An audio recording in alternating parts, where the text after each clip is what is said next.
When Disney produced Enchanted 15 years ago, it appeared as though the studio was gauging public interest in princess movies.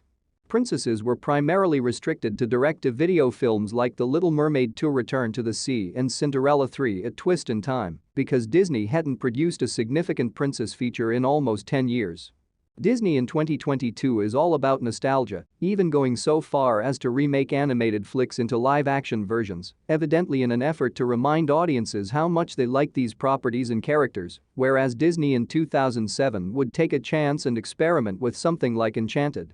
This year has already produced movies based on well-known franchises like Hocus Pocus 2, Lightyear, Pinocchio, Chip and Dale, Rescue Rangers, and Cheaper by the Dozen. Disney movies now nearly serve the purpose of reminding the viewer that they do, in fact, like Disney movies. Unfortunately, Disenchanted is produced in the same factory as nostalgia.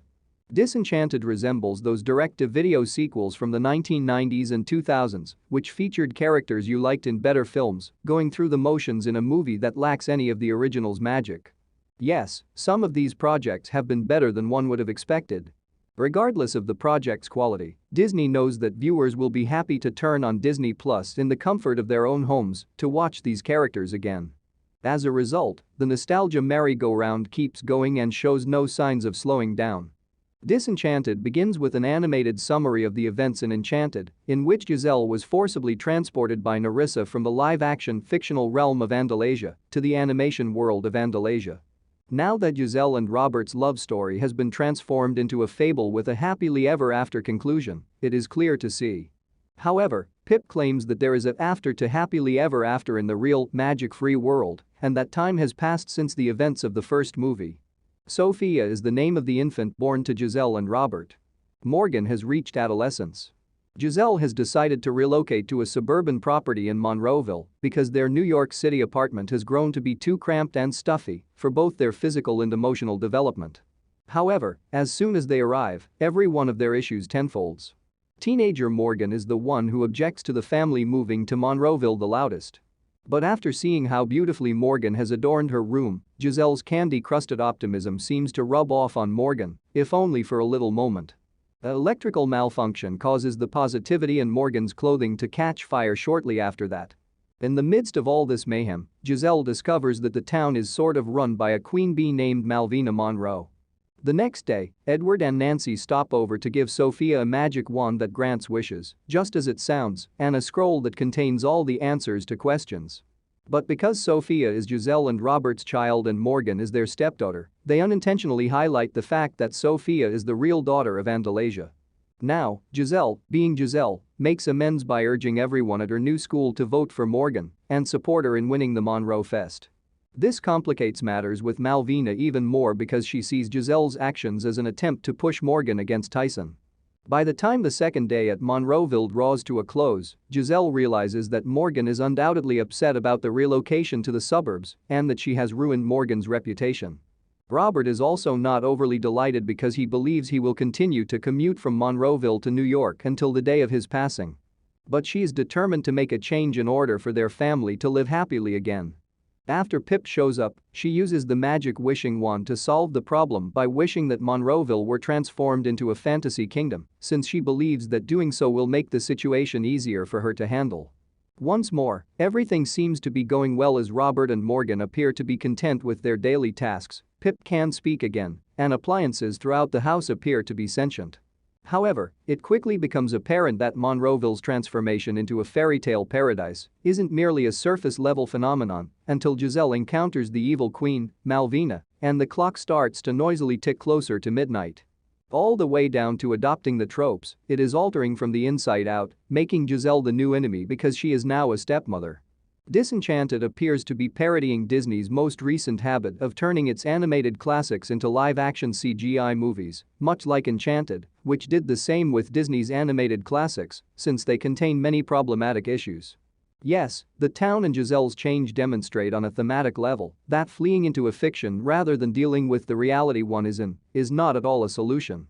The fact that remakes tend to use old cliches while passing themselves off as faithful adaptations rather than updating them to reflect contemporary culture is why the movie has the impression that it is criticizing them. They cast without regard to race, include obtrusive LGBTQ+ characters, and include extraneous subplots. They always retain internalized misogyny, body image ideals, overt displays of masculinity, and fairly antiquated conceptions of classism, though. All of this is evident in Robert's attempts to slay monsters and his realization that he's better at getting people out of harm's way, in the antagonistic dynamics between Giselle and Morgan, as well as Giselle and Malvina, and in the overall idea of a kingdom being divided into peasants and royals. And in doing so, the movie emphasizes how incorrect it is to simply reappropriate traditionalism without having a fundamental knowledge of the reasons why those traditions were abandoned in the first place. Giselle succeeds in returning to her normal self, but it doesn't imply she has turned Monrelasia into Monroeville or prevented the end of Andalasia. Robert notes that as Giselle is also compassed of Andalasia's magic, she will also cease to exist if all of that continent's power disappears. Malvina kidnaps Morgan and demands the wand in exchange for her release as Giselle continues to wave the wishing wand and make everything right.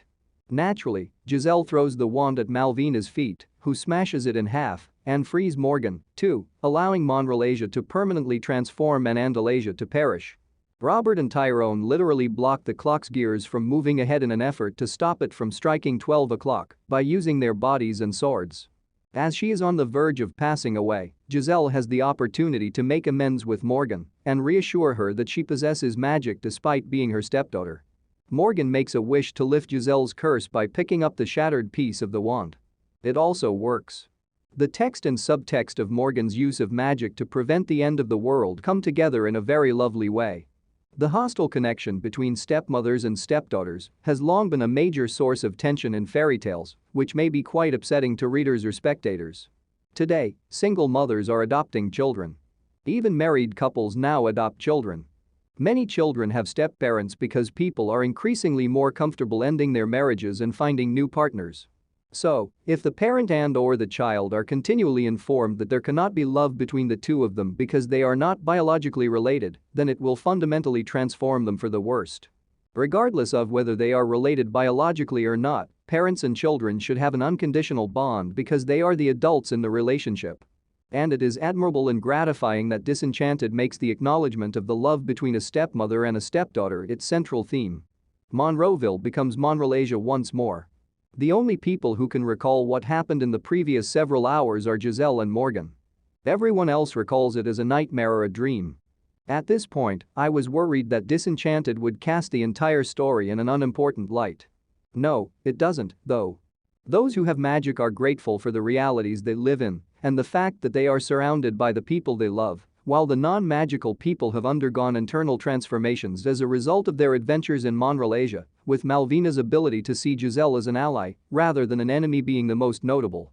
Giselle makes it clear that looking for one's ever after is pointless because that is a made-up, sugar-coated illusion. We must face our problems, our fears, and our emotional outbursts head-on, and with the support of those we love and trust. It will be chaotic and challenging. However, the outcome will be instructive and unite our community.